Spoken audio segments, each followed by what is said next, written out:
రకాలోకంకి స్వాగతం. ఈ కంటెంట్ మీకు నచ్చినట్టయితే లైక్ చేయండి, షేర్ చేయండి.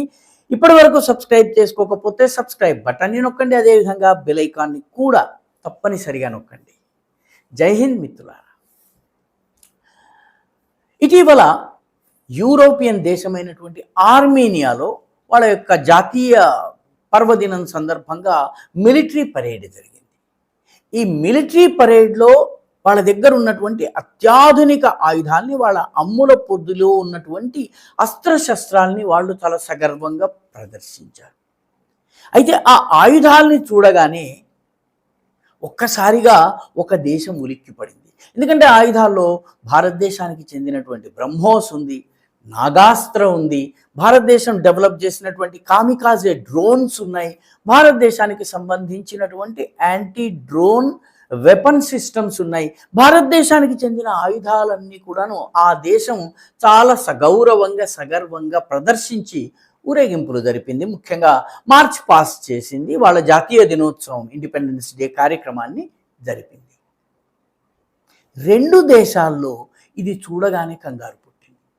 సరిగ్గా అదే సమయానికి ఆ రెండు దేశాలకి పక్కనే ఉన్న ఒక చిన్న దేశం యొక్క దేశాధినేత, అతని పేరు నికోలస్ క్రిస్టోడౌలిడెస్, ఆయన నిశ్శబ్దంగా భారతదేశానికి వచ్చారు. మే 20 నుంచి 23 వరకు పర్యటన చేశారు. పర్యటన చేసిన తరువాత భారతదేశంతో వ్యూహాత్మక భాగస్వామ్యాన్ని పెంచుకునే దిశగా, రక్షణపరమైనటువంటి భాగస్వామ్యాన్ని పెంచుకునే దిశగా కీలకమైనటువంటి నిర్ణయాలు తీసుకున్నారు.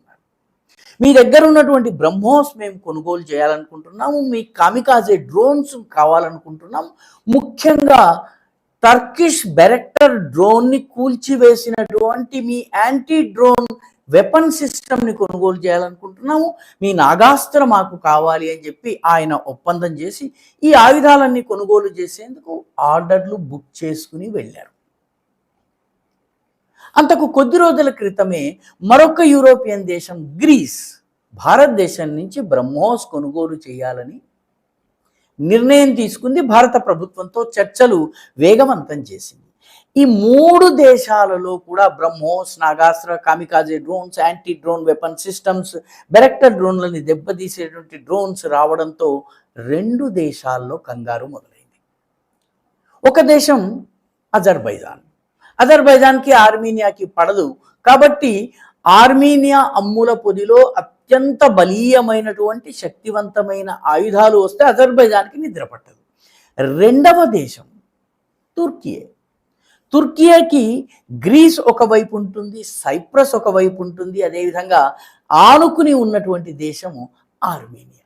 ఈ మూడు దేశాల్లో ఇండియన్ వెపన్ సిస్టమ్స్ ఉండడము, వీటిని వాడే విషయంలో సహకరించేందుకు భారతదేశం నుంచి ఎక్స్పర్ట్స్ ట్రైనింగ్ ప్రోగ్రాంలు నిర్వహించటము, మిగతా ఓరియంటేషన్ నిర్వహించడం, ఇదంతా చేస్తున్నారు.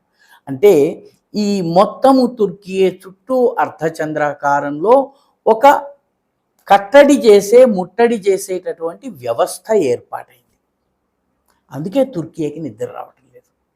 అయితే తుర్కియేని భారత్ ఎందుకు టార్గెట్ చేస్తోంది? సైప్రస్ కావచ్చును, గ్రీస్ కావచ్చును, లేకపోతే ఆర్మీనియా కావచ్చు, అజర్బైజాన్ కూడా కంగారు పడటానికి కారణం ఏమిటంటే తుర్కియే మొదటి నుంచి కూడా భారత వ్యతిరేక ధోరణిని అవలంబిస్తోంది. కశ్మీర్ విషయంలో పాకిస్తాన్ పక్షం మాట్లాడుతోంది. ఆపరేషన్ సింధూర్ సమయంలో తుర్కియాకి చెందినటువంటి సైనికులు బెరెక్టర్ డ్రోన్స్, తుర్కియా ప్రొడ్యూస్ చేసినటువంటి చాలా సమర్థవంతమైన డ్రోన్స్ని తీసుకుని పాకిస్తాన్ ఆర్మీతో కలిసి భారతదేశం మీద దాడి చేశారు. ఆపరేషన్ సింధూర్ సమయంలో మనం చేసిన దాడిలో చనిపోయినటువంటి వాళ్ళలో 2 టర్కిష్ సైనికులు కూడా ఉన్నారు. కాబట్టి తుర్కియాని నోటితో ఒక్క మాట చెప్పకుండా దిగ్బంధనం చేయడం జరుగుతుంది. ఈ ఆయుధాలన్నీ కూడాను ఆపరేషన్ సింధూర్లో అత్యంత విజయవంతంగా పాకిస్తాన్ పైన ప్రయోగించినవి. కాబట్టి తుర్కియాలో కలవరం మొదలైంది. అదేవిధంగా అజర్బైజాన్ కూడాను అన్ని విషయాల్లో పాకిస్తాన్ని వెనకేసుకొస్తుంది. ఇదివరకు మలేషియా కూడా ఉండేది.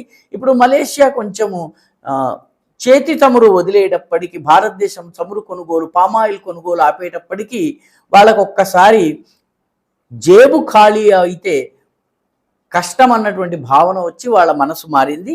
వాళ్ళు ఇప్పుడు భారతదేశంతో పెద్దగా గొడవ పెట్టుకోవటం లేవు. ఈ రెండు దేశాలను దిగ్బంధనం చేసేందుకు పెద్ద ఎత్తున ప్రయత్నం చేస్తున్నారు. దీనివల్ల తుర్కియాకి అతిపెద్ద నష్టం ఏంటంటే, తుర్కియే ఇటీవల ఒక కొత్త సిద్ధాంతాన్ని తీసుకొచ్చింది. దాని పేరు blue homeland theory. Blue homeland theory అంటే టర్కీ చుట్టూ ఉన్నటువంటి తూర్పు మధ్యధరా సముద్రం, ఈస్టర్న్ మెడిటరేనియన్ సీ ఏదైతే ఉందో, దీనిలో గ్రీస్కి, సైప్రస్కి, అదేవిధంగా ఆర్మీనియాకి చెందినటువంటి సముద్ర భాగాలు కూడా తమవి అని చెప్పి వాళ్ళ ఎక్స్క్లూజివ్ ఎకనామిక్ జోన్, ఏ దేశపు ఎక్స్క్లూజివ్ ఎకనామిక్ జోన్లో ఏ ఏ సముద్ర సంపద ఉంటుందో, సాగర సంపద ఉంటుందో, సాగర గర్భంలో ఉన్న సంపద ఉంటుందో ఆ దేశానికి చెందుతుంది. వాటిని కూడా కబ్జా చేసుకునేందుకు ఇవన్నీ మావే అని చైనా ఏ రకంగా చేస్తుందో సరిగ్గా ఆ రకంగా చేసింది. సౌత్ చైనా సీలో చైనా చేస్తున్నట్టుగానే బ్లూ హోమ్‌ల్యాండ్ థియరీని టర్కీ ముందుకు తీసుకొచ్చింది. దానికి విరుగుడుగా ఈ దేశాలన్నీ కూడాను భారత్ని ఆశ్రయించాయి. తుర్కియే మొదటి నుంచి భారత వ్యతిరేకి కాబట్టి తుర్కియేని దిగ్బంధనం చేసేందుకు భారతదేశము ఈ బ్లూ హోమ్‌ల్యాండ్ థియరీని సవాలు చేసేటటువంటి రీతిలో ఆపరేషన్ సింధూర్లో విజయవంతమైనటువంటి వెపన్స్ని ఈ మూడు దేశాలకి అందిస్తోంది. ఈ మూడు దేశాలు ఇప్పుడు తుర్కియేని దిగ్బంధనం చేస్తున్నాయి. తుర్కియే వాస్తవానికి ఒక ఇంధన సరఫరా చేసే దేశంగా ఎదగాలని ప్రయత్నిస్తోంది. యూరోపియన్ యూనియన్లో ఒక కీలకమైనటువంటి దేశంగా ఉండాలని ప్రయత్నిస్తోంది. వీటన్నిటి ద్వారా ఈ దేశాలన్నిటి దెబ్బతీయాలని ప్రయత్నిస్తోంది. ముఖ్యంగా సైప్రస్లోని సగభాగము తుర్కియే సైన్యం ద్వారా ఆక్రమించుకుంది. ముందు జనాభా ఆక్రమణ జరిగింది, ఆ తర్వాత జనాభా రూపంలో కూలీల రూపంలో వచ్చి సగం భూమిని ఆక్రమించుకున్నారు. ఆ తర్వాత సైన్యాన్ని పంపి 70s సగం దేశాన్ని ఆక్రమించుకుంది. దేశ రాజధానిని రెండు ముక్కలు చేసి నికోసియా పట్టణాన్ని సగం టర్కీ అధీనంలో ఉంది, సగము ఒరిజినల్ సైప్రస్ జనాభా చేతుల్లో ఉంది. మొత్తం మీద ఈ ప్రయత్నాలన్నింటినీ వమ్ము చేసేటటువంటి రీతిలో భారతదేశం ఈ మూడు దేశాలకి సహకరిస్తోంది. భారతదేశం చేసినటువంటి కట్టడి ముట్టడి ద్వారా పాపము కబడ్డీలో దెబ్బతీసి వెళ్ళడానికి వీల్లేకుండా చక్రబంధంలో ఇరుక్కున్నటువంటి పరిస్థితిలో ఈరోజు తుర్కియే ఉంది. తుర్కియేని నమ్ముకున్నటువంటి అజర్బైజాన్ కూడా ఇబ్బందుల్లో ఉంది.